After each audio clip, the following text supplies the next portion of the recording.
बस 1 मिनट और, आप लोग बार बार आ रहा हूँ, आपको सहमत दे रहा हूँ। और देखें, मैंने ज़रिए इमाम हुसैन और करबला की ज़ियारतों में ज़रियों का तवाफ़ किया है, और तवाफ़ ही लिखा है ज़रियों पर। वहाँ तसव्वुर नहीं था कि 2 पार्टीशन ख़वातीन के और मर्दों के बना दिए जाए, और तवाफ़ का ही जिक्र रिवायतों में मिलता है कि बीबी की ख्वाहिश थी कि तवाफ़। तो लेकिन अपने माशरे में और प्रेशर के तहत मैं सिर्फ ख़वातीन से इल्तिमास करूँगा कि वो जो मर्दों के दरमियान बैठी हुई हैं, ख़वातीन का अलग पर्दे में इंतज़ाम है, वहाँ तशरीफ़ ले जाए। हमारा तसव्वुर किसी तरफ नहीं जाता, लेकिन जिनका जाता है वो एतराज़ करते हैं। इसलिए मैं अज़ादार हूँ, अज़ादारी करता हूँ, ज़ियारतें बरामद करता हूँ, वो ज़ियारतें ख़वातीन में भी जाती हैं। हमारा तसव्वुर कहीं नहीं जाता, जिनका तसव्वुर जाता है वो एतराज़ करते हैं और इस माशरे पर वो छा चुके हैं। इसलिए उनके लिए गुजारिश कर रहा हूँ कि ख़वातीन जो हैं वो पर्दे में चली जाए। बर मोहम्मद व आले मोहम्मद सलावत।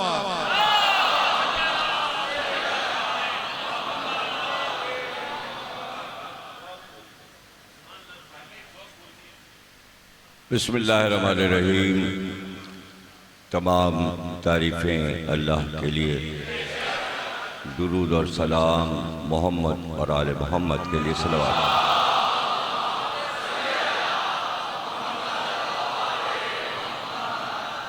1440 हिजरी के अशे मुहर्रम की आज 3 तारीख है, और हम चौथी तकरीर आप हजरात के सामने पेश कर रहे हैं। मौजू हमारा विलायत और फजीलत है।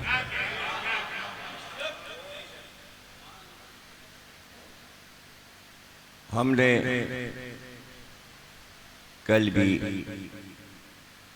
कलाम पाक की एक आयत आपके सामने तिलावत की थी। सूरह रात कलाम पाक का 13वां सूरा है, और उस आयत का निशान 43 है, और पूरे सूरे में 43 ही आयतें हैं। ये सूरह रात की आखिरी आयत है। अल्लज़ीना कफ़रू लस्ता मुरसला।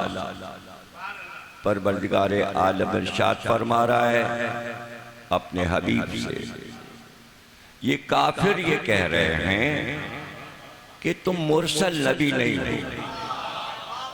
यानी काफिरों ने सरकार की रिसालत से इनकार किया कि हम तुम्हें रसूल नहीं मानेंगे, अल्लाह का रसूल नहीं मानेंगे, नबी नहीं मानेंगे।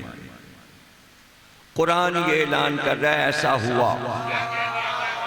सवाल ये है कि वो कौन लोग थे, कहाँ के लोग थे, कहाँ रहते थे, जिन्होंने रसूल अल्लाह की रिसालत से इनकार किया था जब रसूल अल्लाह ने रिसालत का ऐलान किया, और अल्लाह को कहना पड़ा कि ये लोग इनकार कर रहे हैं।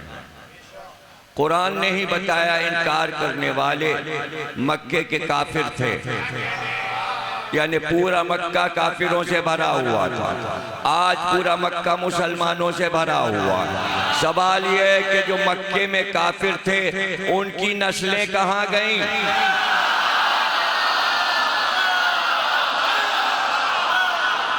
वो सारे काफिर जो कह रहे थे हम तुम्हें रसूल नहीं मानेंगे, तो अल्लाह जलाल में आ गया। और याद रखिए, जब किसी आयत में कुल आ जाए तो वो जलाली आयत होती है। कुल वल्लाहु अहद अल्लाहु समद लम यलिद वलम यूलद वलम यकुन लहू कुफुवन अहद। कुल से 4 सूरे शुरू हो रहे हैं। 5वां सूरा कुल से 72वां सूरा सूरह जिन भी कुल है। इस तरह कुरान में 4 नहीं 5 कुल है, और वो आयतें जो कुल से शुरू होती हैं उनकी तादाद कुरान में तफसील के साथ लिखी है। कुल के मानी है कहो, पैगंबर इनसे कहो, लहजा बदला हुआ कि हर आयत में कुल नहीं है, आयतें सब कहनी हैं, उन्हीं से बात करना है। तवज्जो कीजिए, अल्हम्दुलिल्लाह रब्बिल आलमीन। इसमें तो नहीं कहा कि कुल कहो, कहना ये भी है, सुनाना ये भी है, लेकिन ताकीद के साथ लहजा बदल कर परवरदिगार का लहजा बदला हुआ। बोल कह दो इनसे, कह दो, यानी कुल वहां आएगा जहां कुछ पहले से कहा जाएगा, उसके जवाब में परवरदिगार अपने हबीब से कहेगा अच्छा ये कह रहे हैं तो बस कुल कह दो इनसे, यानी दे दो इन्हें जवाब। तो अब जहां जहां कुल आया है उससे पहले कोई बात कही गई, कुल ला असअलकुम अलैहि अजरन इल्लल मवद्दता फिल कुर्बा, कह दो इनसे। क्या कह दो, क्यों कह दो? इसलिए कि सरकार के पास जब आपने कहा अजर रिसालत अदा करो तो सब अपनी कश्तियों में सोना चांदी भर भर कर लाए और पैगंबर के सामने रख दिया, ये आपका अजर रिसालत है, आपने मेहनत की है हमारे साथ, हमें मुसलमान किया, हमको दीन दिया, हम आपको ये अजर देते हैं। सरकार ने कहा ले जाओ ये दौलत, हमें ये दौलत अजर में नहीं चाहिए, इसलिए कि अल्लाह कह रहा इनसे कह दो दौलत नहीं चाहिए, कुल ला असअलकुम अलैहि अजरन इल्लल मवद्दता फिल कुर्बा, नहीं चाहिए ये दौलत, हमारे कुर्बा से मोहब्बत करो। सबसे बड़ी दौलत यह है अगर तुमने मोहब्बत कर ली तो अजर रिसालत अदा हो गया। जिसने अहले बैत से मोहब्बत नहीं की उसने अजर रिसालत अदा।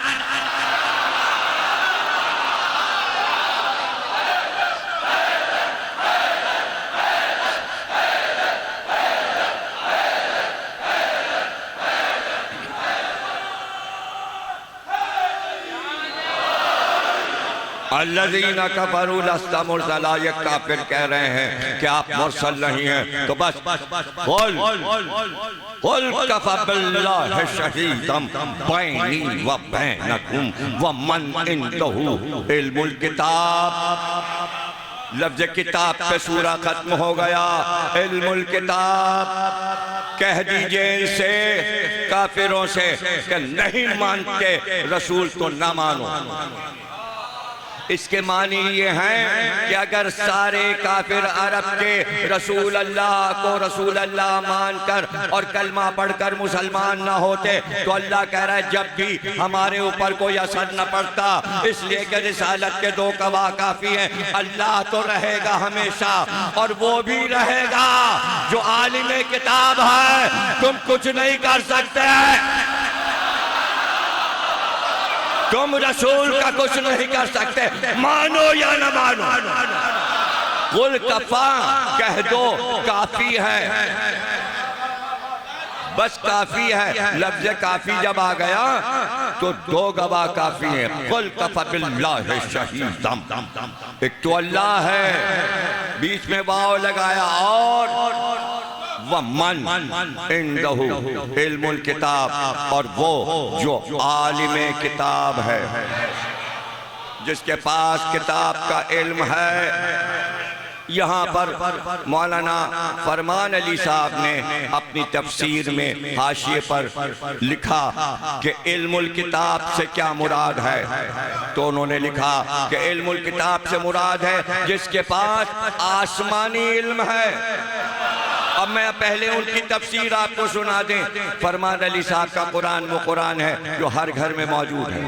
देखिए हर शिया के यहाँ जो कुरान है वो या फरमान अली साहब का होगा या मकबूल अहमद साहब का होगा।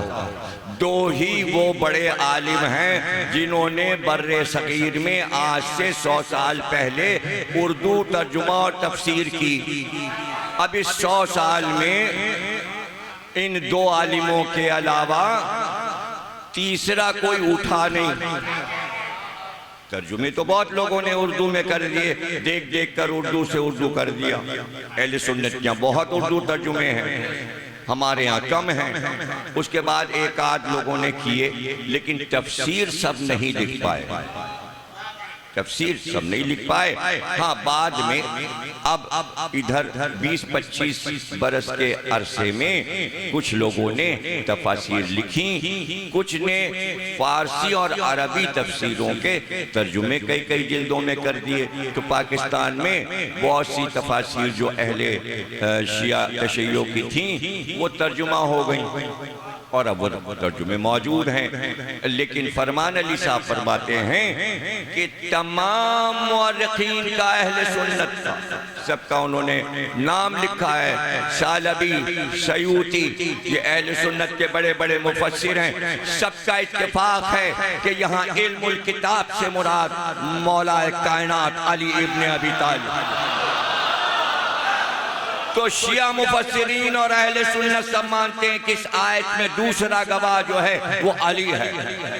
लेकिन अगर कुरान से ही साबित कर दिया जाए कि यहाँ शख्सियत कौन सी है तो वो ज्यादा अच्छा है।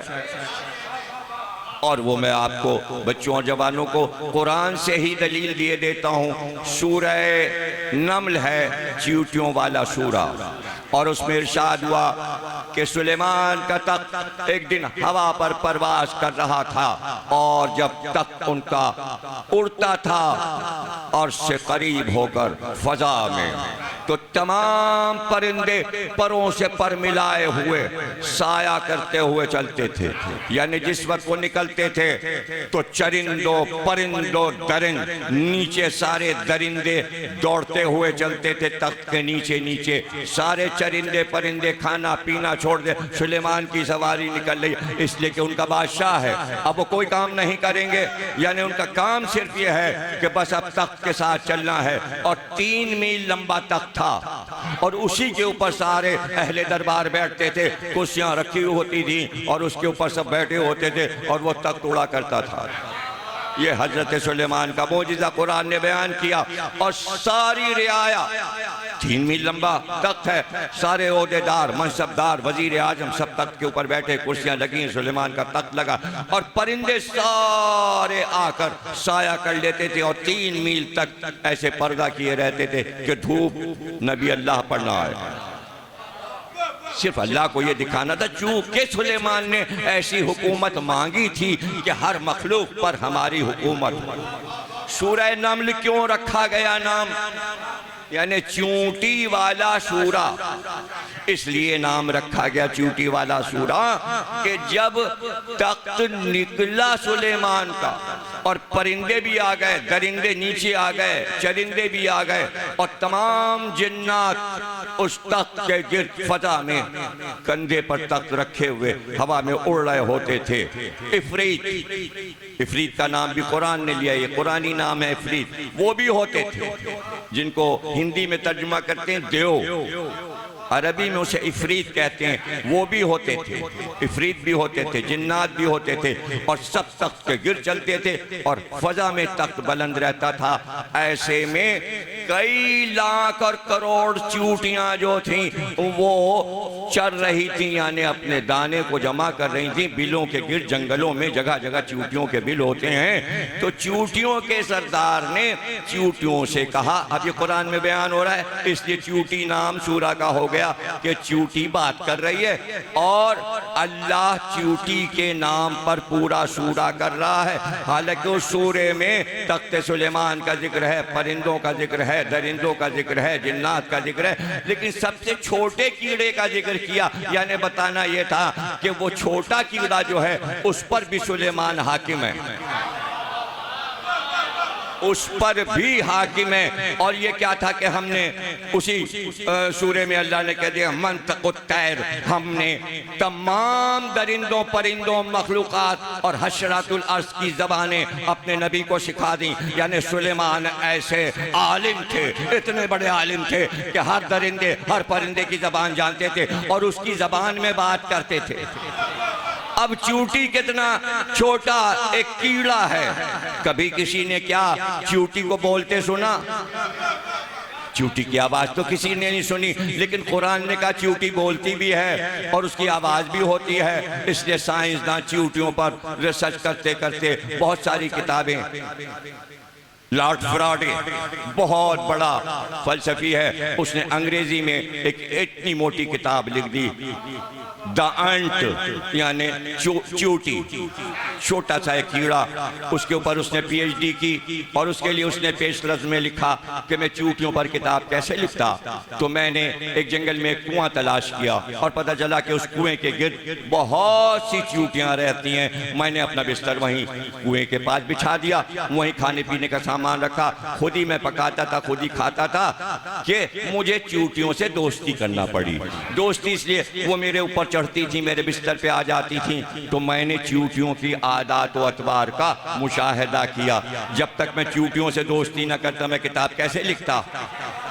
जब वो पूरी किताब 1000 सफ़े की लिख चुका तो उसने कहा, उसके बाद मैंने तलाश किया कि चूंटियों पर किस किस ने लिखा, लेकिन कहीं कुछ ना मिला। तो मैंने सोचा कि मैं ही पहला आदमी हूँ जो चूंटी पर किताब लिख रहा हूँ। उसके बाद इत्तेफाकन मैंने नहजुल बलागा पढ़ ली, उसमें मैंने देखा मौलाए कायनात का पूरा खुतबा चूंटी पर था। जब मैंने वो खुतबा पढ़ा तो मैं हैरान रह गया कि मैंने तो चूंटियों के पास बैठ के पता लगाया, अरे ये कौन सा इंसान है जिसने चूंटियों की एक एक अदा एक एक बात अपने खुतबे में बयान मिंबर सलूनी पर।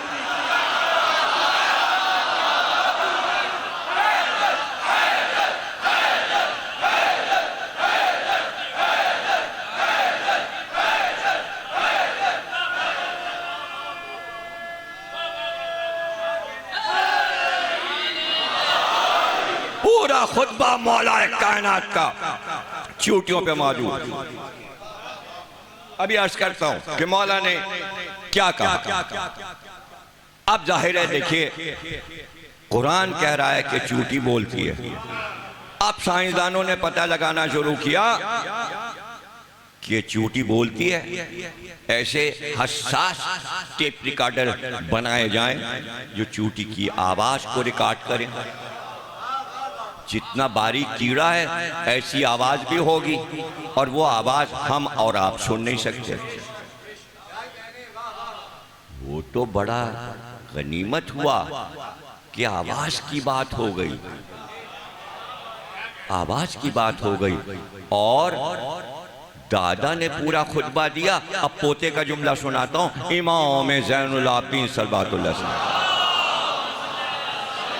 वो दादा है, ये पोता, वो भी अली ये भी अली। आप सहीफे कामला के दुआ में फरमा रहे हैं रात को दुआ करते हुए, ऐ परवरदिगार तुझसे भाग कर कोई कहाँ जा सकता है और क्या तेरी तारीफ हो सकती है। अरे तू तो वो है कि पहाड़ पे जब चींटी चलती है तो तू चींटी के कदमों की चाप सुनता है। तू वो परवरदिगार, पता चला अभी तो बोलने की बात थी, चलने में भी आवाज है, मगर वो सुनता है जो चींटी की पैरों की आवाज सुन ले। क्या वो हमारे ये नारे नहीं?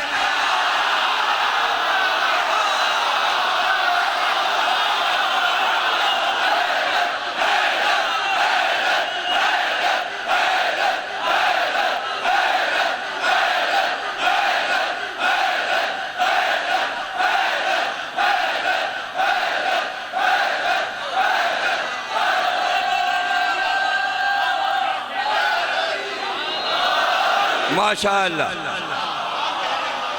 जज़ाकल्लाह। अल्लाह तुम्हें नजर बस से बचाए। ये तुम हमें दाद नहीं दे रहे हो। बहुत से लोग एतराज करते हैं, साहब मजलिस डिस्टर्ब हो जाती है, बयान सुनते सुनते लड़के खड़े हो जाते हैं, नारे लगाते हैं, इन्हें रोकिए, इन्हें मना कीजिए। इन्हें नहीं रोका जाएगा, इन्हें नहीं मना किया जाएगा। मजलिस का हिस्सा है।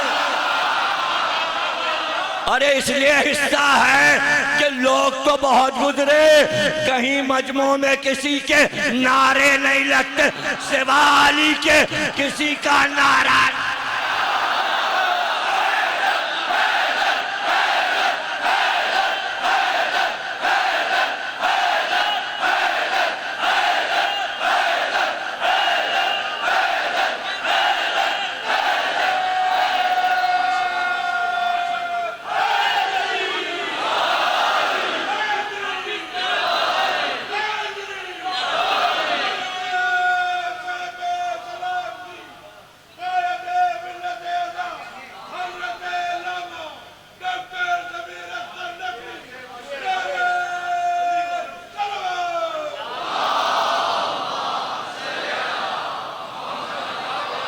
ये सब हमारे इमामों ने बताया है, किसी रावी ने नहीं बताया। अगर हमारे आइम्मा इस सतह पर गुफ्तगू ना करते तो आज साइंस ने जो तरक्की की है तो साइंस अकड़ के कहती किसी मजहबी रहनुमा ने ऐसी तरक्की याफ्ता बातें नहीं बताई। आज साइंस जब पढ़ती है हमारे आइम्मा को और चीज ईजाद करती है तो सर शर्म से झुक जाता है। हमने क्या ईजाद किया, बता तो सब वो गए हैं। मोहब्बत का मरकज, मवद्दत का मरकज, ये हमको नाज किस पर है? ये हम खुले मैदानों में अपने आइम्मा का जिक्र शान से क्यों करते हैं? इसलिए कि खिदमत खल्क करके गए, इंसानियत को बुलंद करके गए, इंसानों को इल्म सिखा कर गए। मैं बता चुका कि असल मकसद अल्लाह का ये था कि हमारी खिलकत को आलिम बनाया जाए, लेकिन वही बना सकता था जो खुद आलिम हो।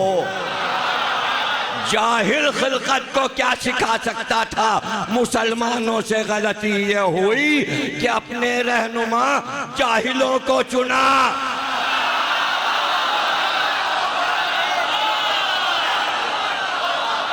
जाहिलों को चुना, आलिम को छोड़कर।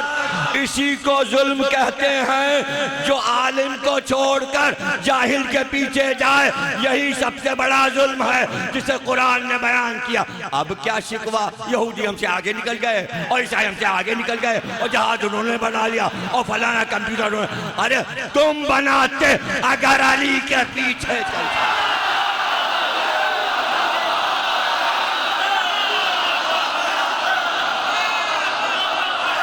अब हम अपने बच्चों को ना बताएं, हम अपने बच्चों को बताएं।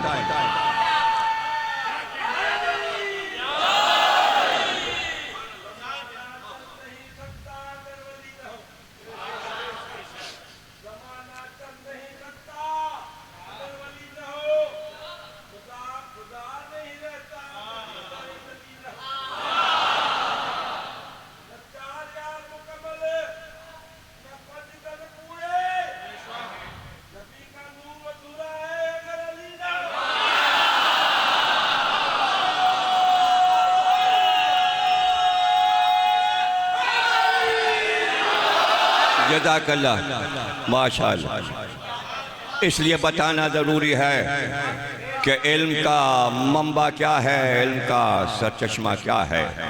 मुफस्सिरीन ने, यानी जैसे कि मैं कह रहा था कि फरमान अली साहब ने कुरान के हाशिए पे लिखा कि खुद मुफस्सिरीन और रावी तो कहते हैं ये आयत अली की शान में है, लेकिन खुद मौलाए कायनात ने फरमाया कि ये आयत कुल कफ़ा बिल्लाह मेरी शान में है। और उसके आगे लिखा कि इस आयत ने उतर के बताया, इसलिए मौलाए कायनात ही कायनात में वो वाहिद हस्ती हैं जिन्होंने मिंबर पे बैठ के कहा सलूनी, मुझसे पूछो। जो चाहे पूछो, इसलिए कि मैं आलिमे किताब हूं, मैं आसमानी इल्म रखता हूं। इसलिए सलूनी कहकर कहा मैं जमीन के रास्तों की तरह आसमान के रास्तों से वाकिफ हूं। सलूनी कहने के बाद का यानी मैं आसमान के रास्ते जानता हूं।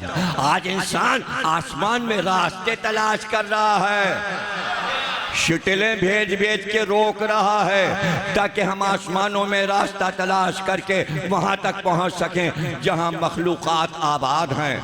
ये भी हमारे आइम्मा ने बताया कहां कहां मखलूकात आबाद है। इमाम सादिक ने फरमाया कि जैसे तुम आज इस दुनिया में रह रहे हो, बिल्कुल इसके मुकाबिल दुनिया के उस पार, आफताब के उस तरफ तुम इस किनारे पर हो और उस किनारे पर एक और सैयारा बिल्कुल जमीन जैसा है और वहाँ पानी भी है और हवा भी है। वहाँ एक मखलूक आबाद है जो तादाद में तुमसे ज्यादा है, जो तादाद में तुमसे ज्यादा है, लेकिन उस पूरे कुरे पर जितने लोग आबाद हैं वो सिर्फ ये जानते हैं कि 14 मासूम आए और वो रातों दिन उन 14 के दुश्मनों पर लानत करते हैं।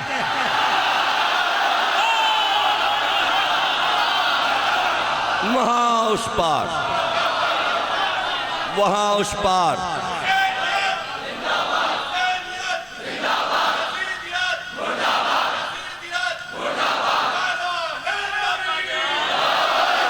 मखलूक है, ये हमारे आइम्मा बता रहे हैं।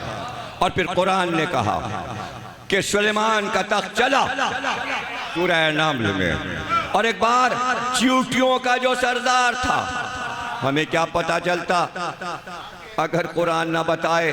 चींटियों के सरदार ने अपनी कौम से कहा जल्दी भागो और सब लोग अपने अपने घरों में जाओ, बिलों में घुस जाओ, इसलिए कि सुलेमान का लश्कर आ रहा है, तख्त सुलेमान आ रहा है। कहाँ तख्त हवा पर कितने मील ऊपर उड़ रहा था। लोग कहते हैं पढ़ते पढ़ते मजलिस कभी जहाज बताने लगते हैं। अरे अहमकों, जहाज ना बताऊं तो क्या करूं? अगर सुलेमान का तख्त ना होता तो साइंसदान के तस्वुर में जहाज कैसे आता कि हवा पे हम जहाज उड़ा सकते हैं। अबे कुरान से लिया ना, आइम्मा से पता चला ना, उनको पैगंबरों से पता चला, जब भी तो तस्वुर आया तो ना बताएं, तो अब बताना तो पड़ेगा। इसलिए कि मैं तो बहुत जहाज़ों का सफ़र करता हूँ। 2 हफ्ते के लिए मैं अमेरिका गया था, 2 हफ्ते के लिए गया था। तकरीबन 16 सफ़र 17 सफ़र किए मैंने। महफिल पढ़ी, दूसरी स्टेट में पहुंच गए 8 घंटे, कैलिफोर्निया, वहाँ से पढ़ा 4 घंटे में, वहाँ से पढ़ा मैं, वहाँ ह्यूस्टन पहुंच गए, वहाँ पहुंच गए, इधर पहुंच गए, उधर पहुंच गए। यानी स्टेट के नाम और उनकी दारुल हुकूमत और सब कहाँ याद करें। बगदीर का जलसा, गदीर का जलसा, गदीर का विलायत अली विलायत, और हर एक ने अपने इमाम बाड़े का नाम, किसी ने शिकागो वालों ने अली वलीउल्लाह नाम रखा हुआ है, किसी ने अल मुर्तज़ा रखा हुआ, जो न्यूयॉर्क का बड़ा सेंटर अल इमाम अली सेंटर जो ईरानी हजरात का है, वहाँ 2 प्रोग्राम थे। हज़रत मुस्लिम की शहादत भी थी और ये विलायत अली का जलसा भी था ईरानी हजरात की तरफ से। वहाँ भी मैंने वहाँ के जो पेश इमाम हैं उन्होंने हमारा इस्तकबाल किया, वो भी ईरान से आए, तशरीफ़ लाए हुए हैं। उन्होंने हमें गले लगाया। उसके बाद उन्होंने मुझसे कहा 3 साल में कराची में रहा।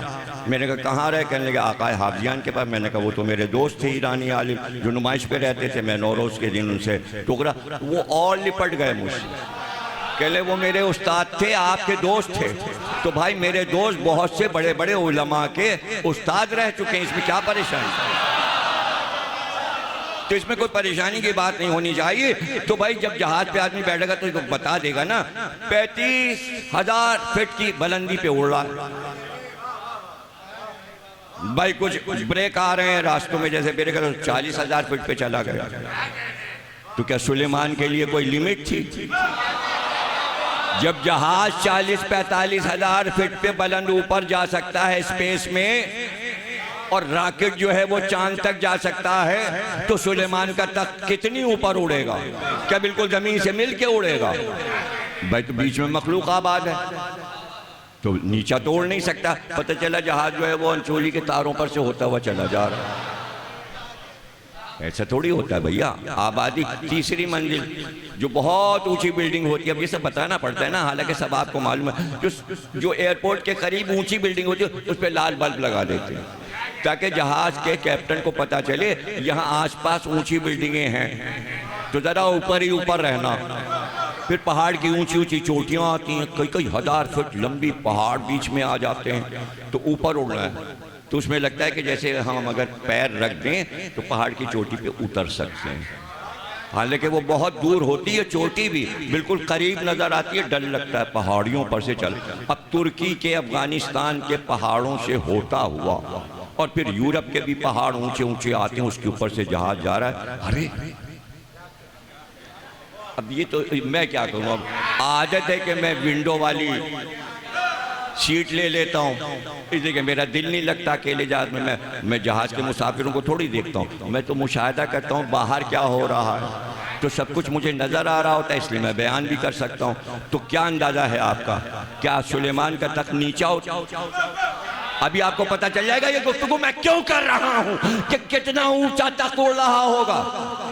3 मील लंबा तख्त है, इसलिए ऊपर उड़ रहा होगा, तो 45,000 फीट की बुलंदी से ऊपर उड़ रहा होगा। लेकिन कुरान ये कहता है कि च्यूटी के सरदार ने कहा भागो, इसलिए कि सुलेमान का लश्कर आ रहा है। जैसे ही आवाज हुई, अल्लाह कहता है सुलेमान ने च्यूटी की आवाज सुन ली।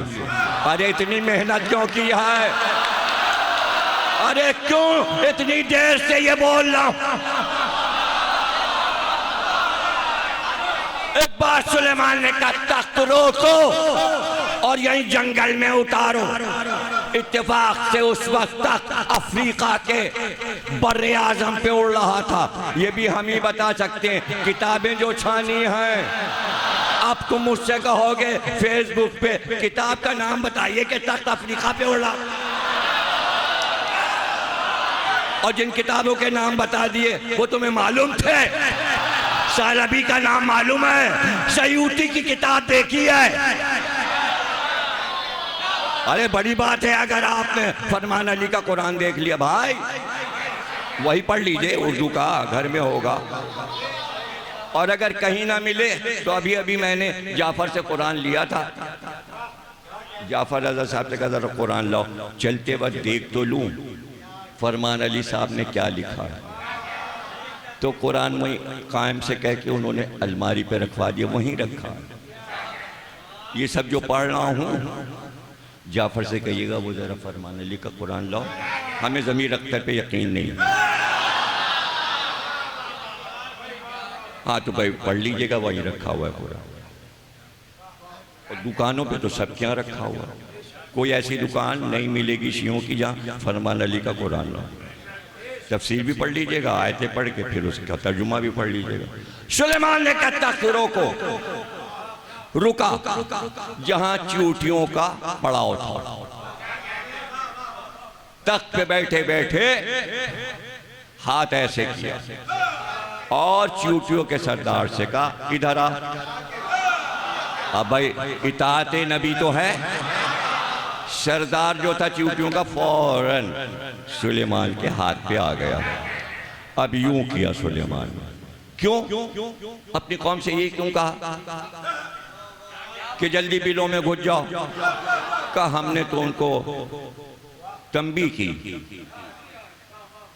बताया भाग जाओ घरों में, सुलेमान का लश्कर आ रहा है। क्यों कहा तुमने?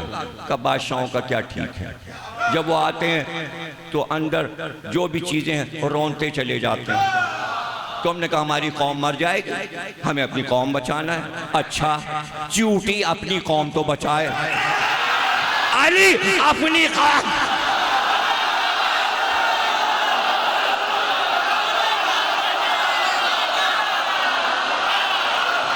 रसूल अल्लाह अपनी कौम ना बचाएं तो अपनी कौम अपनी उम्मत को बचाने के लिए रसूल कह गए अली से मोहब्बत करना तो तुम बच जाओगे, राह नजात अली है।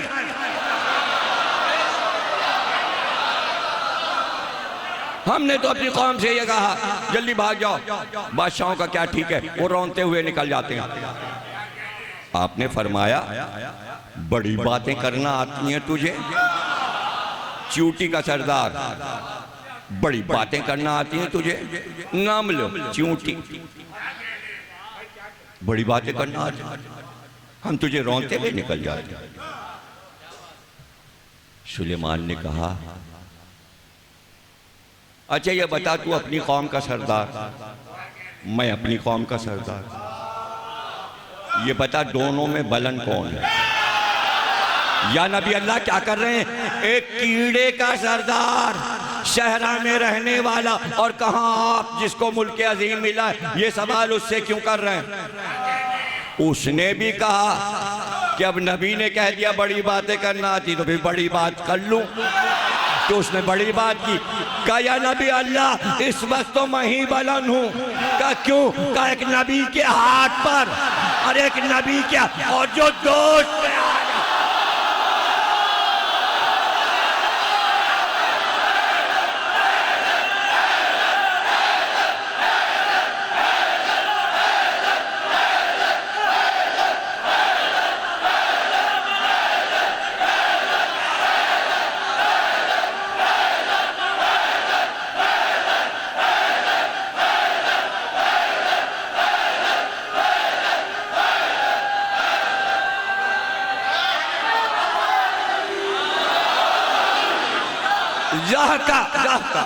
आज कहती सुलेमान हंसे, चूटी की इस बात पर जोर से हंसे, यानी उसे सजा नहीं दी।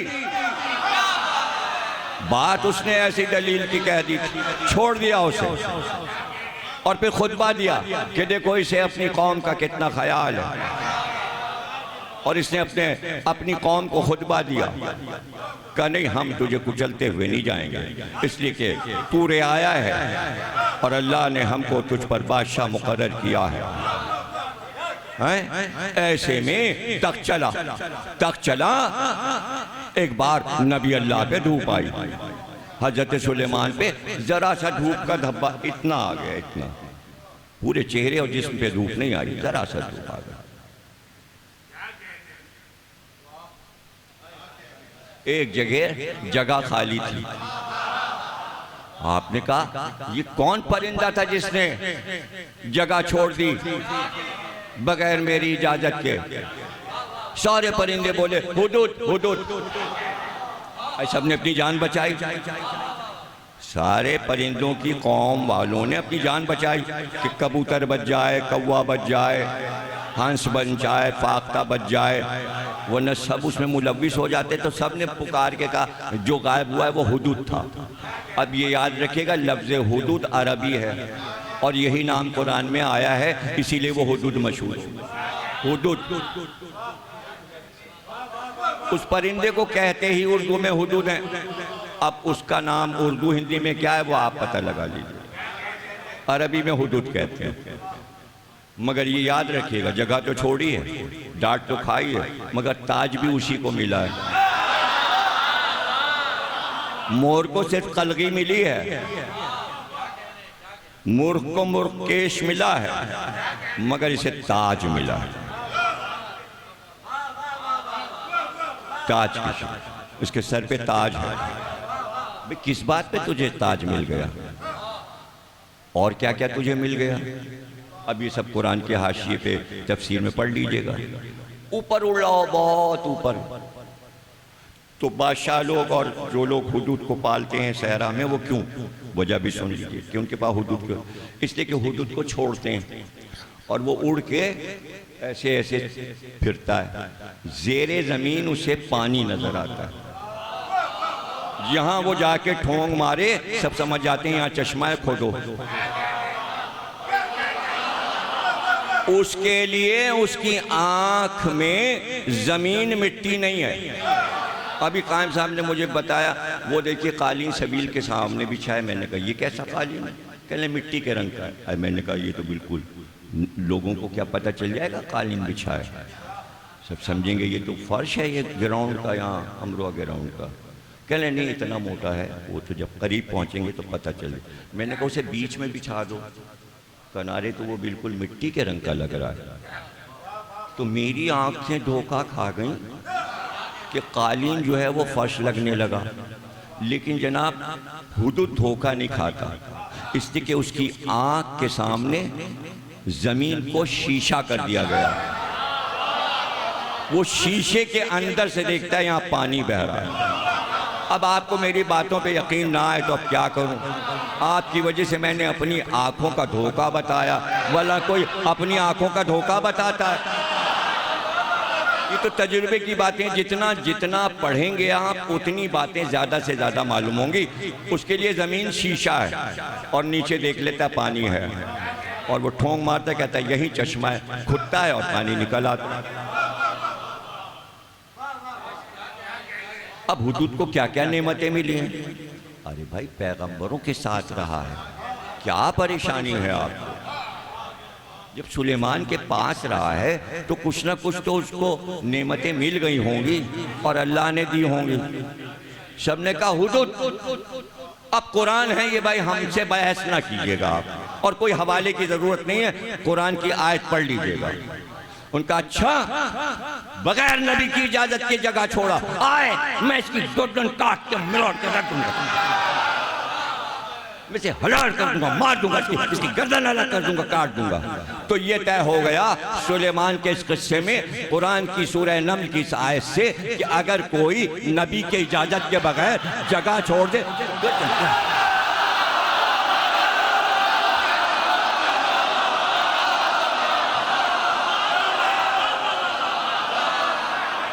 अच्छा, नबी के बाद क्या है? नबी के बाद आखिरी नबी है।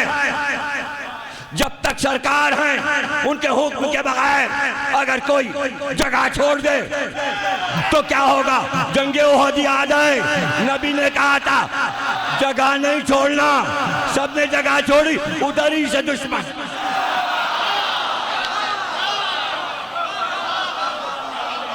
जिन जिन ने जगह छोड़ी उनके नाम तारीख में लिखे हैं। ये भी तारीख लिख दिया कि सब 3 दिन के बाद वापस आए जो भागे थे ओहद से। सरकार ने इंतजार किया कि कब वापस आएंगे। जब वापस आए सरकार ने कहा कहाँ चले गए थे? ये नहीं कहा कहाँ भाग गए थे, कहाँ चले गए थे? का सरकार पहाड़ी पे चढ़ गए थे। का क्यों चढ़ गए थे पहाड़ी पे? का एक आवाज आई थी, अरे मुसलमानों भागो, नबी कत्ल कर दिए गए। का मैं तो तुम्हारे सामने बैठा हूं।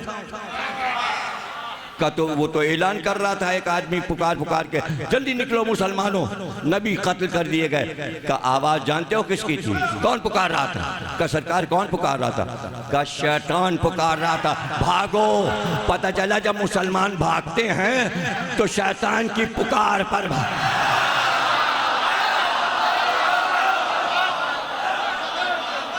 भागो।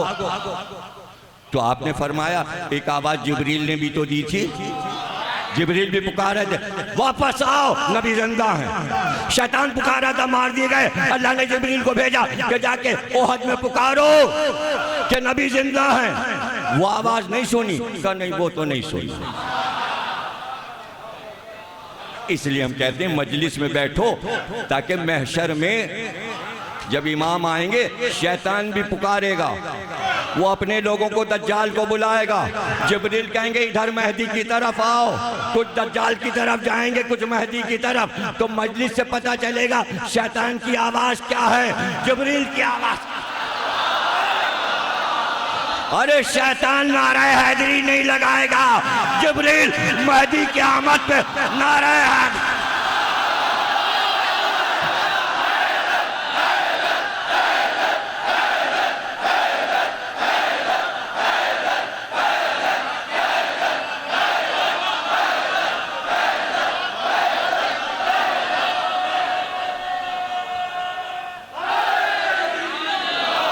जज़ाकल्लाह, माशाअल्लाह, अल्लाह आपको नजर बस से बचाए। जगह नहीं छोड़ना। तो अब सवाल ये है कि अगर एक परिंदा जगह छोड़ दे तो नबी कहता वाजिबुल कत्ल है। अब अली नहजुल बलागा में, नहजुल असरार नहीं, ना ना ना, नहजुल बलागा जो मौजूद सुन्नी शिया सब ने तर्जुमा करके छापा है। गुलाम अली अहसन हर साल छापता है। जुमले ना पकड़ा कीजिए, छपता है नहजुल बलागा मौजूद, उसमें खुतबा एक है जो फरिश्तों पर है।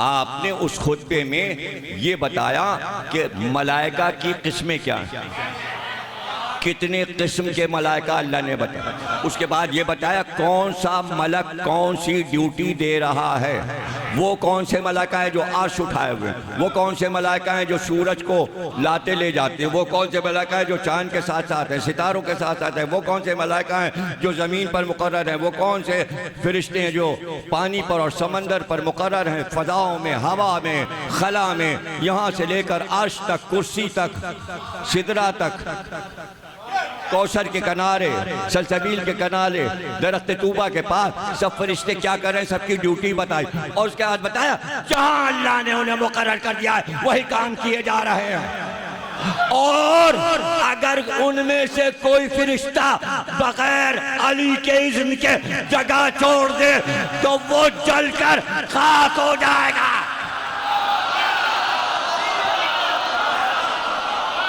मेरे इज़्न के बगैर ड्यूटी अल्लाह की इज़्न वली से लेना है, उलिल अम्र से, अम्र इसका है, साहिब अम्र ये है, हजरत हुज्जत ये है, इजाजत इससे लेनी है, इसलिए कि हाकिम जमीन व आसमान का ये है। इमाम महदी से फरिश्तों को इजाजत लेनी होती है। कभी सूरह कद्र पढ़ा? शब कद्र क्या है? मलाइका वहां से यहाँ आते हैं, यहाँ के मलाइका वहां जाएं, वहां के यहाँ आते हैं। पता चला वली इमाम महदी हैं, रूह और मलाइका तनस्सलुल मलाइका व रूह फीहि बिइज़्नि रब्बिहिम, अपने रब की इजाजत से महदी के पास आते हैं। अल्लाह कहता है जाओ, वहां जाओ, अम्र लेकर जाओ, अम्र इरादा लेकर जाओ। नहीं पढ़ते सूरह कद्र भी लोग नहीं पढ़ते। हालांकि लिखा है शब कद्र में 70 बार सूरह नज़लना तस्बीह पे पढ़ो, बड़ा सवाब है, बहुत सवाब है। शब कद्र में 70 बार पढ़ो। और मगरिब की नमाज में बड़ा सवाब है। सूरह नज़लना रात को पढ़ो, सूरह अलम के बाद। ये बातें भी तुम्हें किसी ने बताई हैं? तो छोटी छोटी बातें हैं, तो अली ने खुतबे में बता दिया। तो इसके माने इज़्न, इजाजत जो है वो नबी की है या वली की है या अली की है?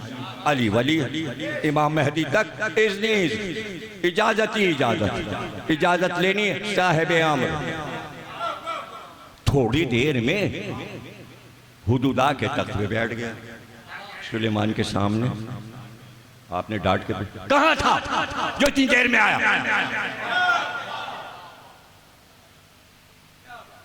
डांट पड़ी। छोटा सा परिंदा कहना या नबी अल्लाह, बस उड़ रहा था, उड़ते उड़ते सोचा इतना बड़ा आपका मुल्क है, तो हमने सोचा कि आज हम दूर तक उड़े और अपने नबी की सल्तनत की हुदूद का पता लगाएं। अच्छा, एक छोटा सा परिंदा सुलेमान जैसे नबी की हुदूद तलाश करने निकला है। अरे वो परिंदा है तो हुदूद तलाश कर रहा है। आप भी परिंदे हो, अली की हुदूद तलाश कर रहा है। अरे वो तो उड़ के पता लगा रहा था, तुम्हारे पास तो पर भी नहीं है कि ऊपर जा सको। हुदूद कहाँ मिलेगी? यहीं यहाँ मिल जाएगी। महलों में हुदूद तलाश हो रही है। पाकिस्तान जैसे छोटे मुल्क में अली की हुदूद। अरे किसी बड़े मुल्क में रहते होते, रूस वूस में कहीं जिसका एरिया बड़ा है, चाइना, बड़े बड़े मुल्क, तो चलो हुदूद देखते घूम फिर के। अरे दीवारें चीनी लोग नहीं देख पाते कहाँ तक चली गई है। दीवारों की हुदूद नहीं मिल रही, पहाड़ों की हुदूद नहीं मिल रही, साइबेरिया के मैदानों की हुदूद नहीं मिल रही, अफ्रीका के जंगलों और सहराओं की हुदूद नहीं मिल रही, समंदरों की हुदूद नहीं मिल रही। आपको अली की हुदूद।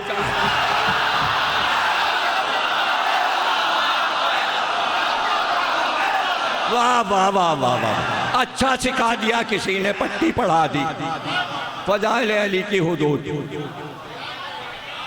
छोटी छोटी मादी चीजों की हुदूद नहीं मिल रही, मेरे मौला की हुदूद चाहिए। वो निकला तो सुलेमान ने कहा फिर तूने क्या पाया? क्या तूने सरहदों का पता लगा लिया? मेरा मुल्क कहां तक फैला है? कहां आपकी सरहद पा गए? अरे एक परिंदा सुलेमान की हद पा गया। का फिर क्या तू सरहद से बाहर निकल गया? कहां सरहद से बाहर निकल गया? का क्या देखा? का वहां देखा एक और मुल्क। बस यहाँ पे जरा सा मैं हाथ जोड़ लूं और मुझे माफ कर देना। या सुलेमान, आपके मुल्क की हद से निकल गया था हुदूद, लेकिन मौलाए कायनात का जो मुल्क है उसकी हुदूद से अब तक जिब्रील नहीं निकल पाया।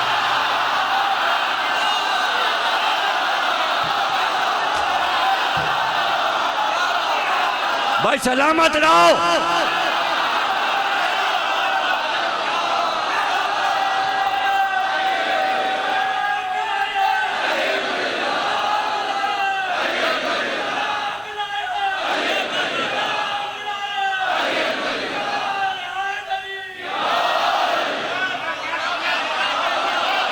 सलामत रहो, तुम्हारे घर आबाद रहें। जियो सलामत। का फिर क्या देखा तूने? का मैंने देखा, हाय क्या बताऊं, मेरा खौफ, अब मुझे खौफ हो गया, मैं लोगों से डरने लगा हूं। मैं डरता, रोज डर के आता हूं। मौजू तो रख दिया विलायत और फजीलत, अब तीसरी तकरीर है, अब चौथी तकरीर है, अब पांचवी तकरीर, और मैटर नहीं है। इस खौफ ने ये किताब साथ रखी हुई है कि जैसे ही मैटर ख़त्म होगा तो मैं, देखो किसी ने निशानी भी, है आज निशानी भी किसी ने, कार्ड गिर गया कहीं, अब ढूंढना मुश्किल नहीं है। ये है कार्ड, इसको यहाँ रखना चाहिए। ये तो मैं सोचता हूँ वो 70 वाली मनकबतें शुरू कर दूंगा, लेकिन मैं घड़ी देख तो मैंने कहा अभी तो तमीज़ थी, अभी ये पढ़ना है, तो फिर शुक्र कि भाई तकरीर हो गई और आपने करवा लिया। अब मैं क्या करूं, उसको पूरा करूं या ये पढ़ूं? ये तो आप पे छोड़ता हूं, जो सुना रहा हूं उसे पूरा करूं या आगे चलूं? और फिर अगर लंबी हो गई तकरीर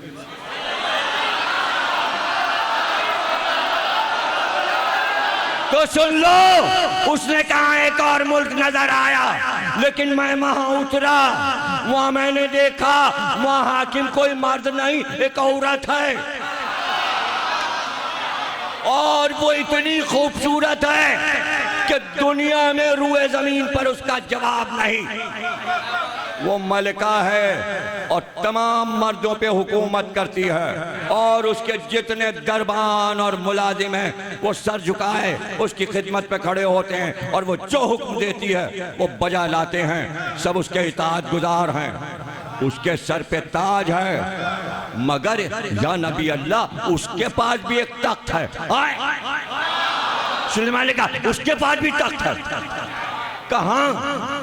अब ये सब बता रहा है हुदूद करम, मगर उसका तख्त जो है सरकार, आपका तो सादा सादा तख्त है, उसके तख्त में जवाहरात जड़े हैं और सोने से बना हुआ है। क्या जगमगा रहा है तख्त, ताज, तख्त, सूरत, शक्ल, उसकी ताज सल्तनत।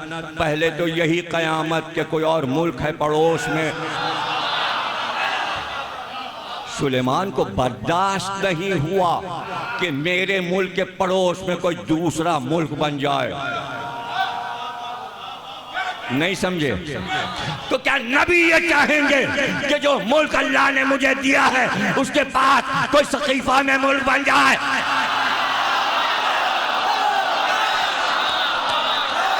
बस एक मुल्क रहेगा और वो अली का मुल्क है। इसलिए कहा मन को तुम्हारा वफाद, मुल्क एक है, वो गदीर खुन का मुल्क है। अब दूसरा मुल्क अल्लाह को मंजूर नहीं। आप कहेंगे बन तो गया, अरे बन तो गया, जुमला तो मेरा ले लो, टूट भी गया।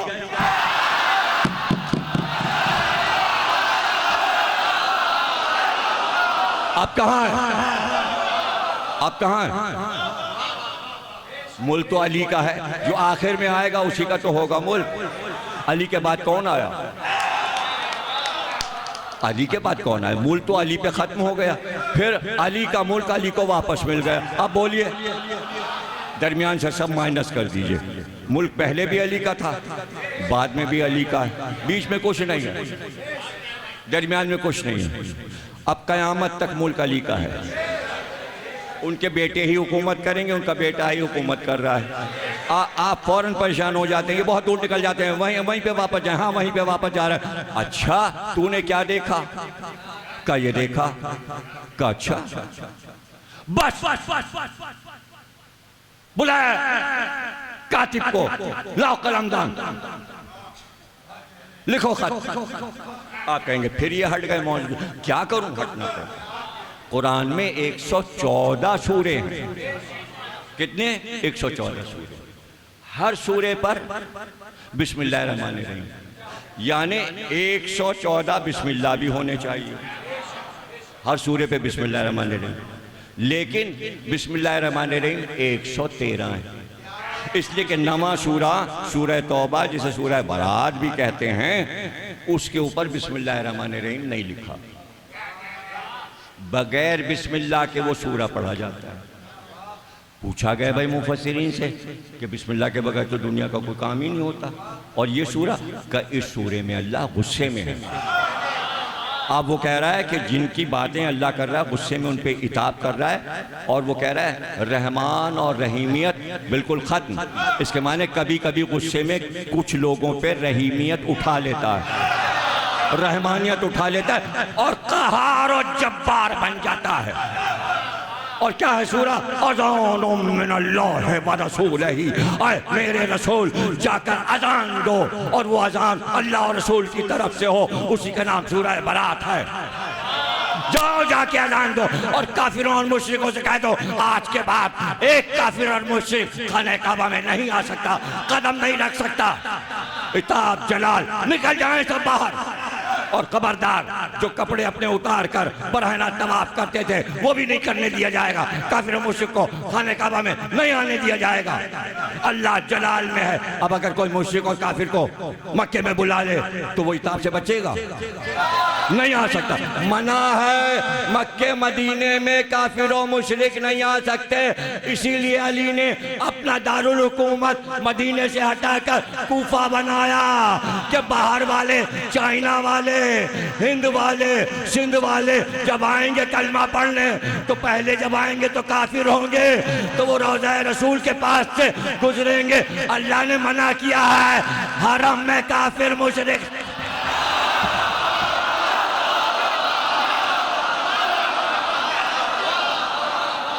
किसको फायदा पहुंचा?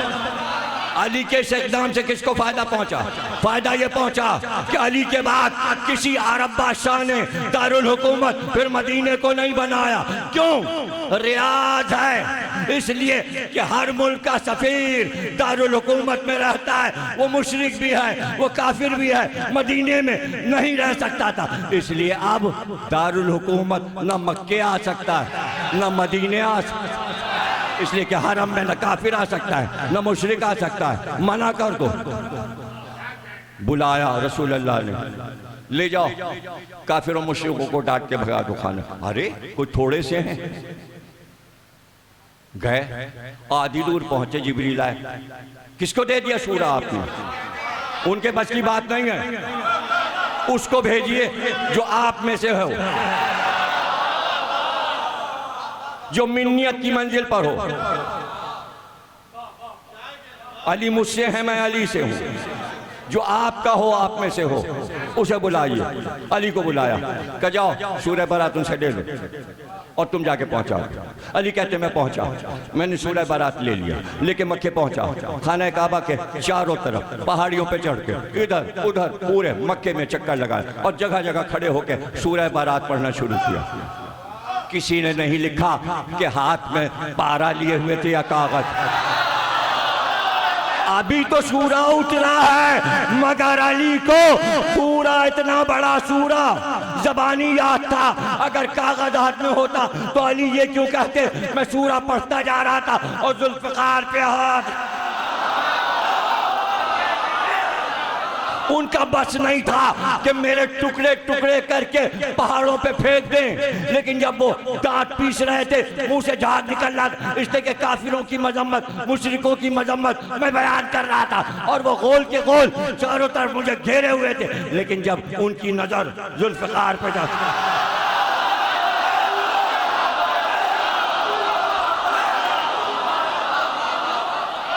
परवरदिगार मुझे बता दे, एक काम तो किसी और को कर लेने दे, तेरा हर काम अली करते हैं, ये बता दे। अब यहाँ तो सीधे सीधे सूरा पढ़ना था, एक से एक कारी कुरान थे, जाके देख के ही पढ़ देते, करत तो अच्छी अच्छी थी, अब अली को क्यों भेजा? तो आसमान से मेरे ऊपर एक निदा आई, का अहमक बेवकूफ, तू अल्लाह की मसलहतों में बोलता है, बदतमीज, तुझे पता नहीं अल्लाह जो कुछ करता है वो सोच कर। अगर किसी और को भेज देते तो काफिर उससे कहते कल तक तुम्हारे बाप भी यहाँ, तुम्हारे दादा भी यहाँ, सिर्फ अली से कोई न कह सका कि तुम्हारा बाप दादा।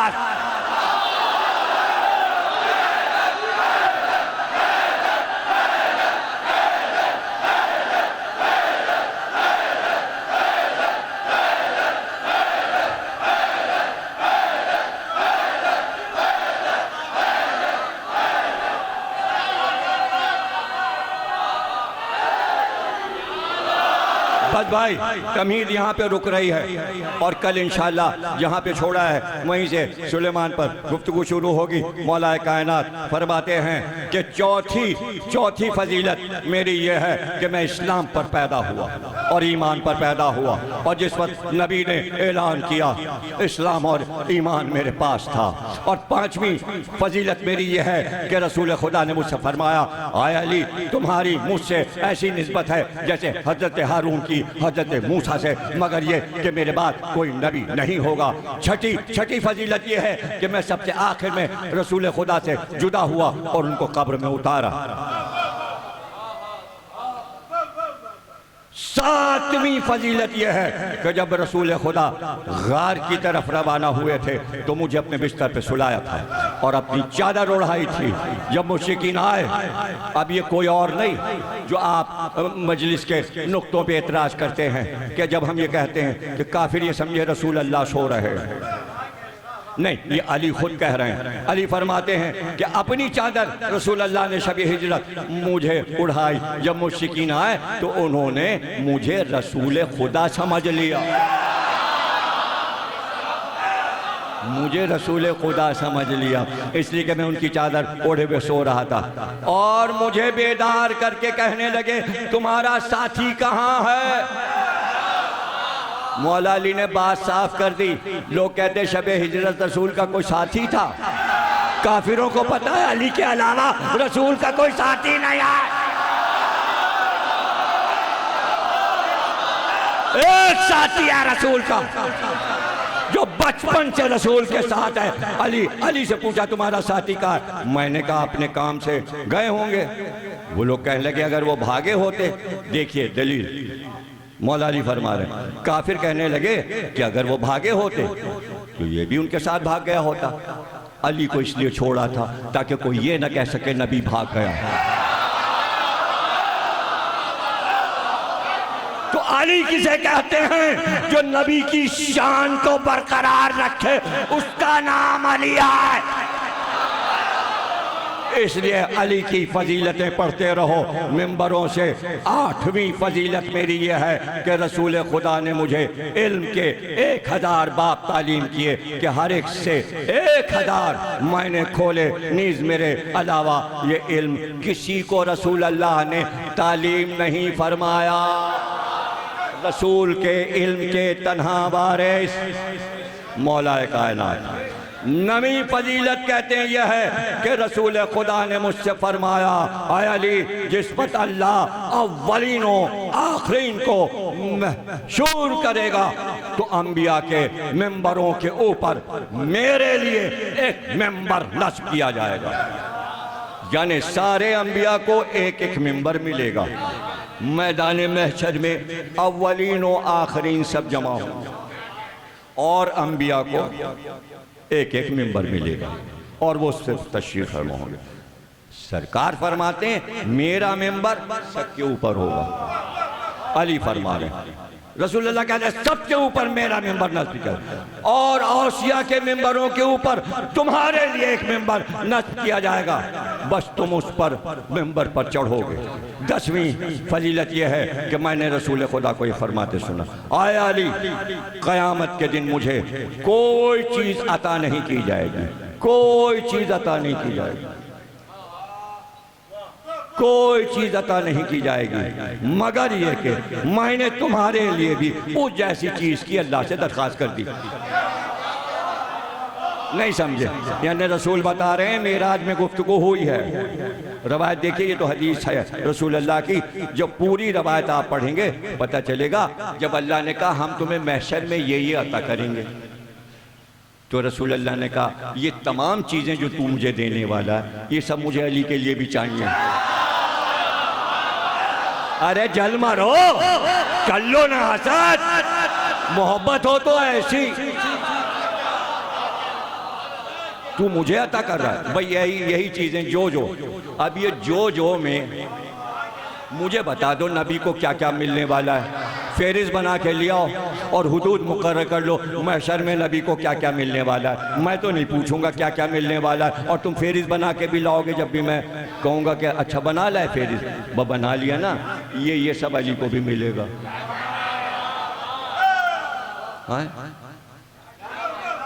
अब भाई सबसे बड़ी चीज़ रसूलुल्लाह को क्या मिलेगी? शिफात। शिफात तो जब कहा होगा तुम ही सबको बख्शवाओगे रसूल, तो फौरन रसूलुल्लाह ने कहा होगा यही मुझे अली के लिए भी चाहिए।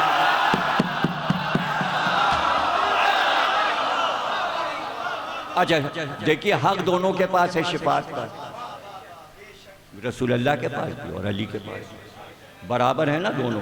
इसलिए कि रसूलुल्लाह ने खुद कहा जो तू मुझे दे रहा है वो अली को दे, हदीस मौजूद, अली कह चुके। अब मैं तशरीह कर रहा हूँ, शिफात का हक रसूल के पास भी, शिफात का हक अली के पास भी।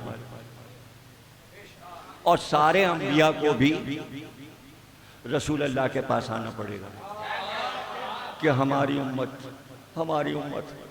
मूसा कहेंगे हमारी उम्मत, ईसा कहेंगे हमारी उम्मत।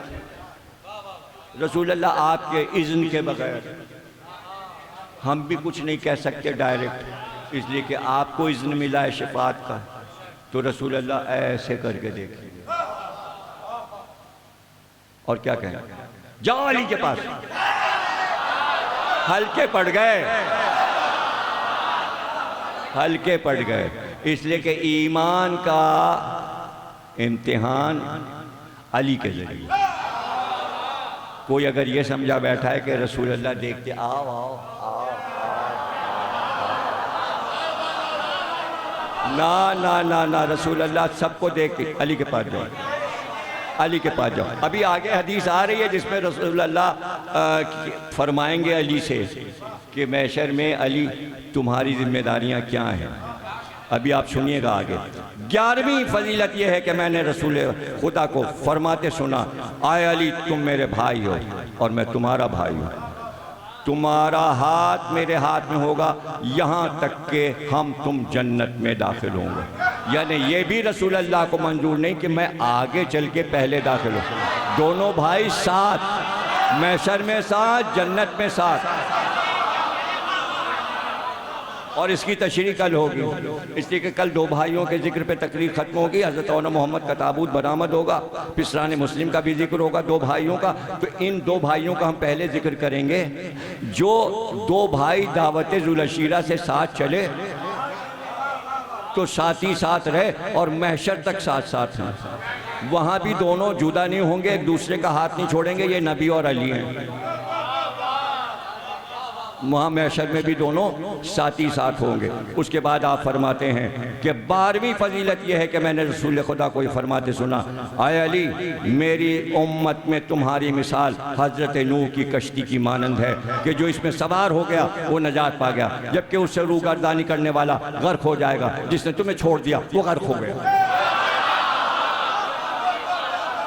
यानी राह नजात अली फरमा रहे हैं, मैं हूँ। रसूल खुदा ने फरमाया 13वीं फजीलत यह है कि रसूल खुदा ने अपने दस्ते मुबारक से मुझे अपना अमामा पहनाया था और मेरे लिए दुश्मनों पर फतहमंद होने की दुआएं की थीं, लिहाजा मैंने अल्लाह ताला के इज़्न से उन्हें शिकस्त दे दी।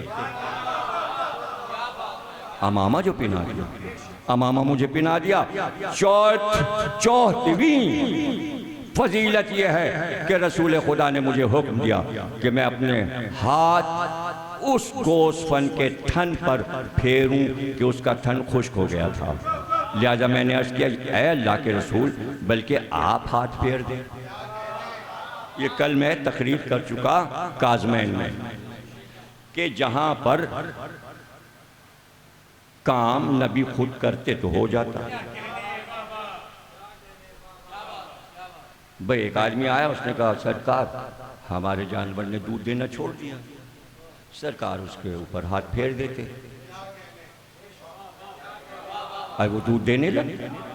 सरकार के हाथ में मोजिज़ा था, पत्थर उठाएं तो वो ला इलाहा कहे, किसी कीड़े को हाथ पर रख लें तो वो ला इलाहा कह दे। हाथ में मोजिज़ा है।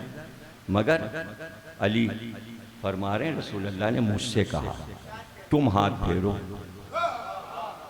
अब समझ में आ रहा है कि रसूल के पास तो हर चीज़ थी और सब देख चुके थे कि साहिब मोजिज़ा हैं। अब ये जताना चाहते थे रसूल अल्लाह के जो जो मोजिज़े मेरे पास हैं सब अली के पास हैं। जैसे मुझ पे ईमान लाओ वैसा ईमान अली पे लाओ। कितने खुशकिस्मत हैं आप, और आपकी माएँ कितनी खुशकिस्मत हैं कि आपके कान में सबसे पहले ये आवाज़ बचपन में पड़ गई, जैसे रसूल की इताअत है वैसे ही अली की इताअत है। ये आपने अपने माँ बाप से सीखा है ना, आपने अपने घर से सीखा है कि मोहब्बत अली क्या है, तो आप सीखे बैठे हैं, आपको सिखाने की ज़रूरत नहीं है, आप सिर्फ अपना हाफ़ज़ा ताज़ा करने आए हैं। तो रसूल अल्लाह ने मुझसे कहा, मैंने कहा अल्लाह के रसूल आप हाथ फेर दें। आपने फरमाया, आए अली, तुम्हारा काम मेरा काम है, तुम्हारा फेल मेरा फेल है। ये बताना था कि जो जो तुम करोगे मेरे बाद वो तुम नहीं कर रहे, मैं कर रहा हूं। अब कोई अली पे एतराज नहीं हो सकता। बादे नबी कितने काम अली ने किए। अगर सिफ़ीन में तलवार चल रही है तो रसूल चला रहे हैं, अगर जमल में तलवार चल रही है तो रसूल चला रहे हैं, अगर नहरवान में तलवार चल रही है तो रसूल चला, और अगर किसी को अली माफ कर रहे हैं तो रसूल माफ कर रहे हैं, और अगर किसी को अली तलाक दे रहे हैं तो रसूल तलाक।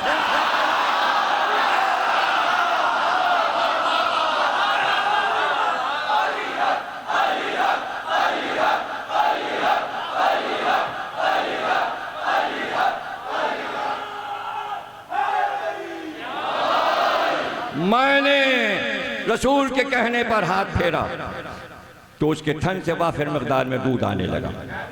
इस मौके पर मैंने रसूल खुदा को उस दूध में से एक घूंट पिलाया। उसके बाद एक बूढ़ी औरत प्यास की शिकायत करने लगी तो मैंने उसे भी पिलाया। तो रसूल खुदा ने फरमाया, मैंने अल्लाह से दरख्वास्त की थी कि वो तुम्हारे हाथों इस अम्र को मेरे लिए मुबारक करार दे, तो उसने ऐसा ही किया। अब एक बात साबित है भैया, और वो मान लीजिए आप, इसलिए कि इसी पर हम गुफ्तगू करके तकरीर को तमाम करते हैं, और वो ये कि रसूल अल्लाह ने अली की जितनी फजीलतें सुनाई और जो जो कहा पहले अल्लाह से इज़्न ले। क्या आपको बात पसंद नहीं आई? अरे भाई पसंद कीजिए। इज़्न इसलिए ले लिया कि गदीर खुम में एक कमबख्त ने, उसका नाम था हारिस बिन नोमान फहरी, उसने कहा अगर तुमने अपनी तरफ से ये ऐलान किया है मन कुन तो मौला, तो रसूलुल्लाह ने कहा ना, मैंने खुद मौला नहीं बनाया, अल्लाह ने मुझसे कहा कि आज अली को मौला बना दो।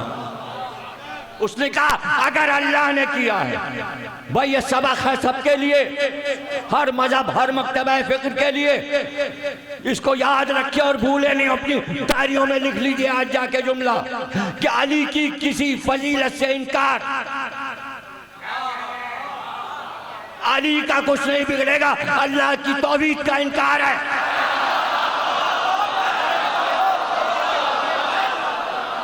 इसलिए रसूल अल्लाह और अली दोनों कह रहे हैं जब उसने इज़्न दिया तो फजीलत मुझे मिली। अब कोई फजीलत से इनकार करे कि गदीर में अली मौला नहीं है, हाकिम नहीं है, वली नहीं है, तो वो अली और रसूल का इनकार नहीं किया, वो अल्लाह का इनकार, गदीर से इनकार, अल्लाह का इनकार। समझ गए? अल्लाह का इनकार है, और वो अल्लाह ने दिखा भी दिया सबको। तो उसने क्या कहा? उसने कहा अगर अल्लाह ने हुक्म दिया है कि हम पर तुम अली को अल्लाह के हुक्म से हाकिम बनाकर और हमारे सर पे सवार करके जा रहे हो, तो आए मोहम्मद अपने अल्लाह से कहो कि एक पत्थर आसमान से मेरे सर पे फेंके। भाई वो तो मर गया होगा, अभी बताता हूं उसका क्या हुआ, लेकिन ये तय है जो अली की फजीलत का इनकार कर रहा है, तो अब अगर किसी फजीलत का, मैं तो कहता हूं अली के बेटे अब्बास की किसी फजीलत का अगर अंजाम यही होना है कि अपने मुंह से कहोगे अल्लाह हम पे अजाब ला, अरे क्यों पाकिस्तान पे अजाब लाना चाहता।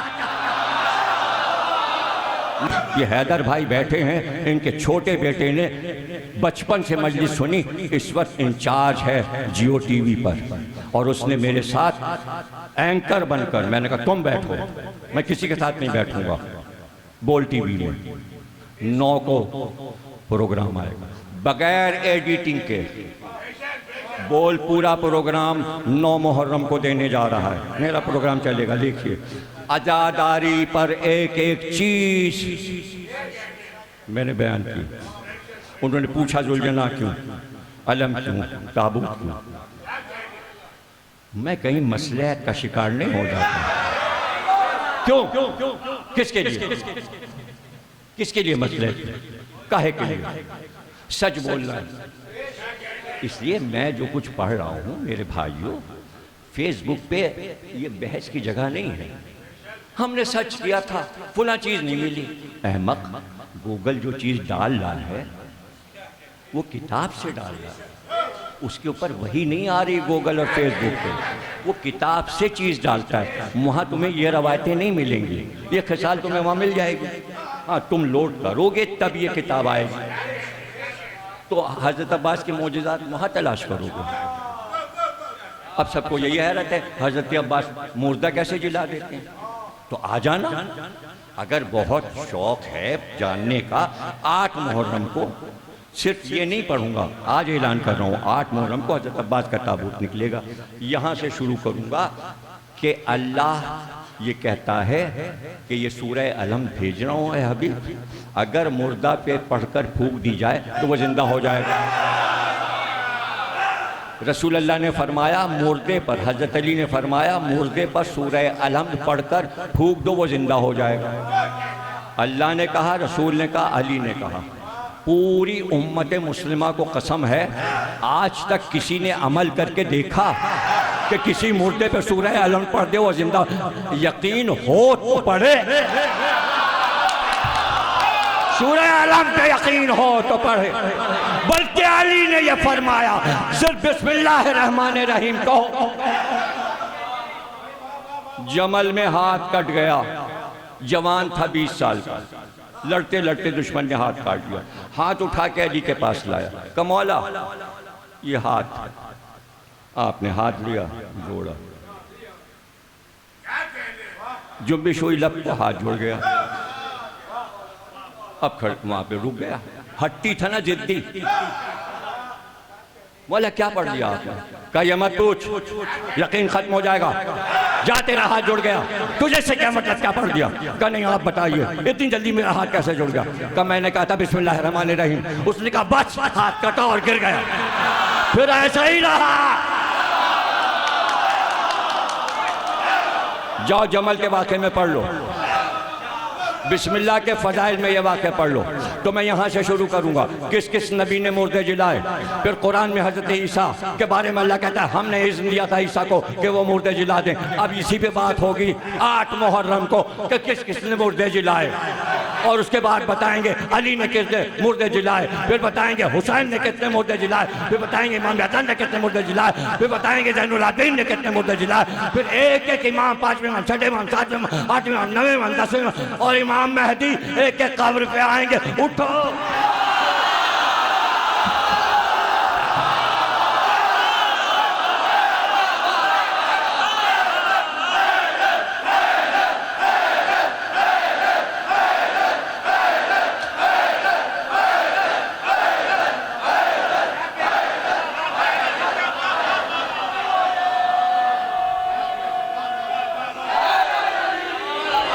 मौजज़ाते हजरत अब्बास। जिले रज़ा साहब ने आज ही किताब के सफ़े डाल दिए हैं फेसबुक पे।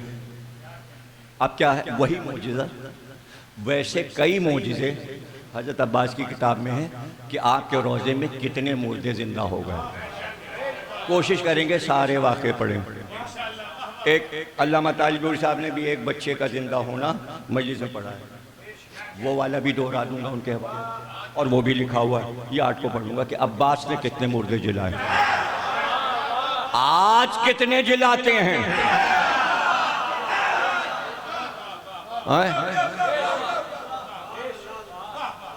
अरे भाई तुम्हें फरमान याद है ये अपने आरिफ साहब और कायम साहब की गली में वो कुक्को के वालिद का क्या नाम था? कुक्को अब्बास था, उनके वालिद का क्या नाम था? अमरोहे के थे, मशहूर भाई कहलाते थे। अरे भाई कायम तुम्हें याद है? अरे कोई उस गली का है? अरे कौन? जाफरी, लड्डन जाफरी, मुझे को याद आया। लड्डन जाफरी अमरोहे के थे, उन्होंने मुझे खुद सुनाया। मैं अपनी अम्मा के साथ करबला गया था, उनकी औलाद से जाके पूछ लीजिएगा, गली बता दी। उनके बेटों के नाम भी मुझे याद हैं, 1-2 बेटे शायद दुबई में, सब यहाँ हैं। वो डेकोरेशन की दुकान जिसकी है उसका क्या नाम है? शमीम। शमीम तो है ना यहाँ, लड्डन जाफरी का बेटा, उससे पूछिएगा वो बता देगा। कहने लगे अम्मा मुझे लेके करबला गई, मुझे पतंग उड़ाने की याद है। मैं करबला में जहाँ ठहरा था छत पे चढ़ गया, पतंग उड़ाने लगे। करबला में भी उन्होंने पतंग उड़ाई।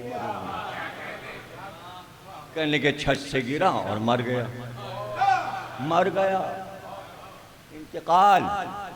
अम्मा जो आई, पता चला तुम्हारा बेटा छत से गिर के मर गया। अम्मा मुझे उठा के हजरत अब्बास के रोज़े में ले गई और उठा के मेरी लाश में फेंक दी। का इकलौता बेटा मेरा, और मैं बेटे को लेके आई कि अब यहाँ से क्या मैं इसको मैयत लेके जाऊँ, मुझे जिंदा बेटा चाहिए। लड्डन जाफरी कहने लगे मैं जिंदा हो गया। जब मैं जिंदा हो गया तो अम्मा ने मन्नत मानी कि जब ये जवान हो जाएगा तो मैं इसको लेके आऊँगा, लेके तो रूह कब्ज़ हो जाए। ये वाक़या उन्होंने मुझे खुद सुनाया। अब ये तो किसी किताब में नहीं लिखा, लड्डन जाफरी का सच।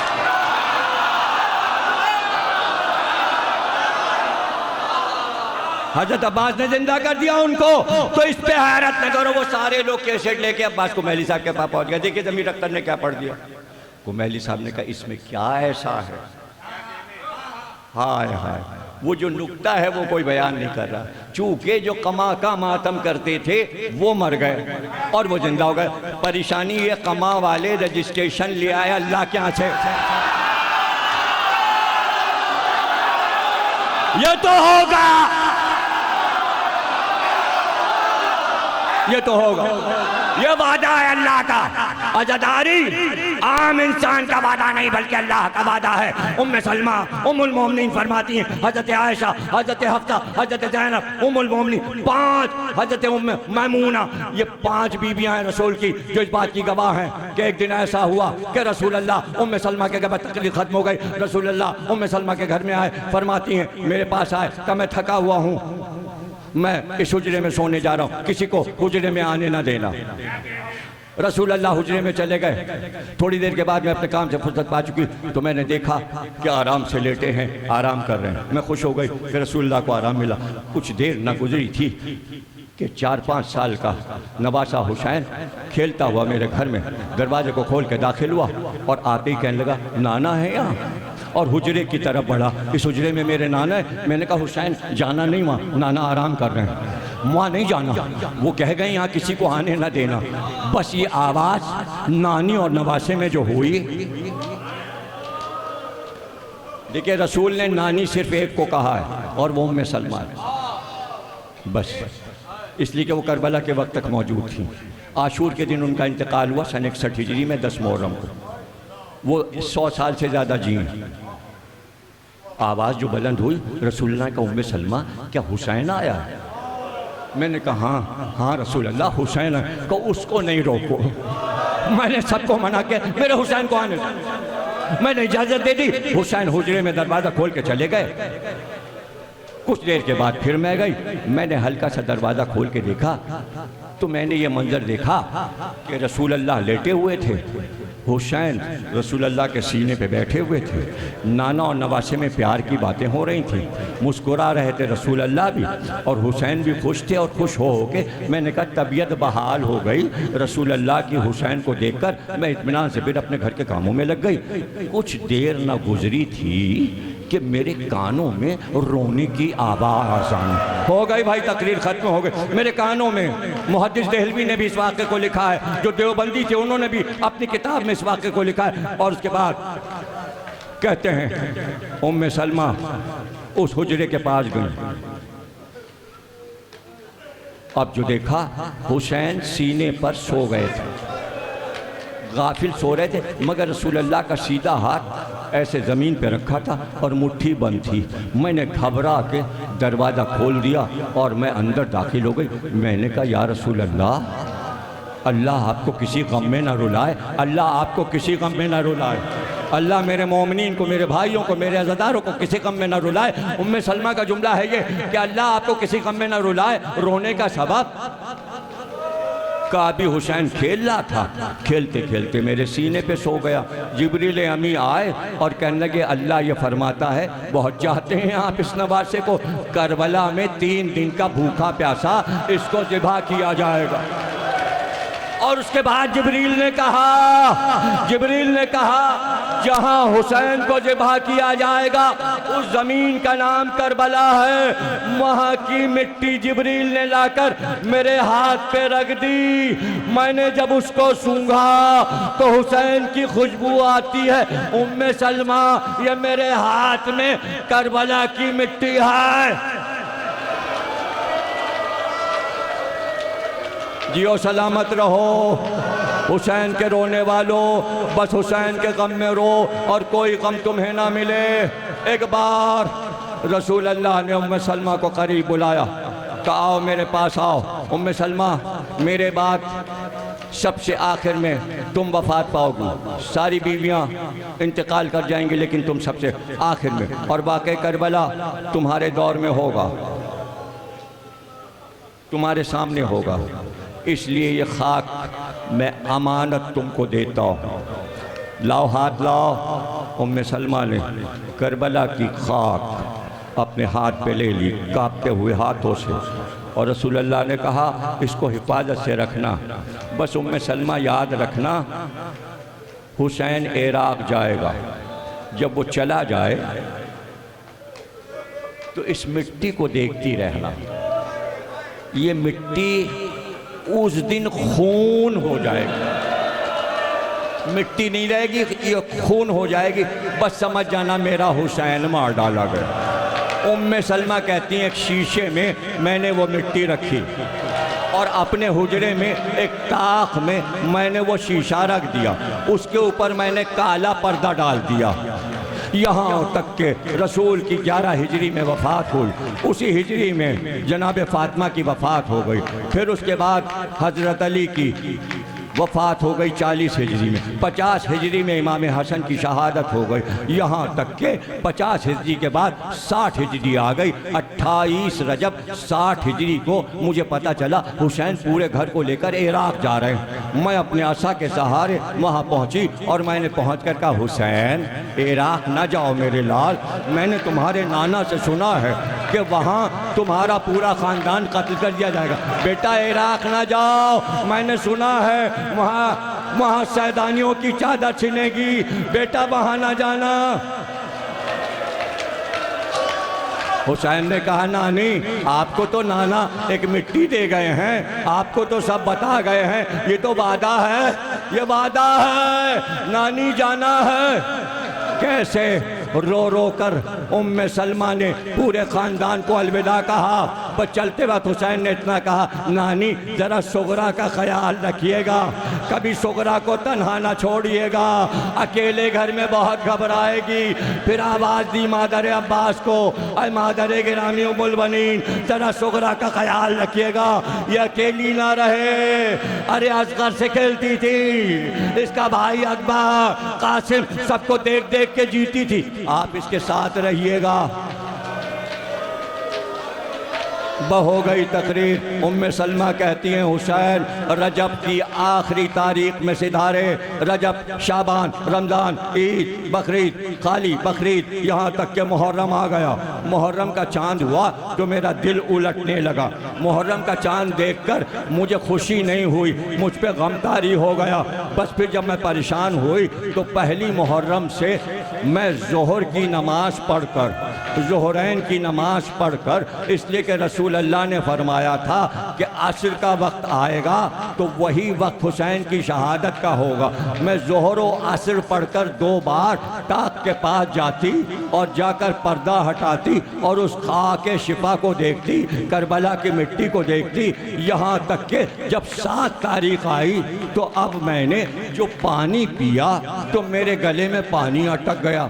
मैंने कहा परवरदिगार ऐसा तो कभी नहीं हुआ कि पानी गले से ना उतरे। मैं और परेशान हुई। 8 तारीख गुजरी, अब जो 10 की रात आई तो आधी रात को मेरे दीवार के पीछे से कभी इधर से रोने की आवाज़ आई, कभी इधर से रोने की आवाज़, कभी उधर। मैं कभी इस दीवार की तरफ जाती, कभी मैं, अल्लाह ये क्या है, ये मदीना इतना वीरान क्यों लग रहा है, ये किसके रोने की आवाज़ है, किससे पूछूं। यहाँ तक के 10 मुहर्रम नमूदार हुई। एक बार मैं मुसल्ले पर बैठे बैठे ज़ोहर पढ़कर सो गई।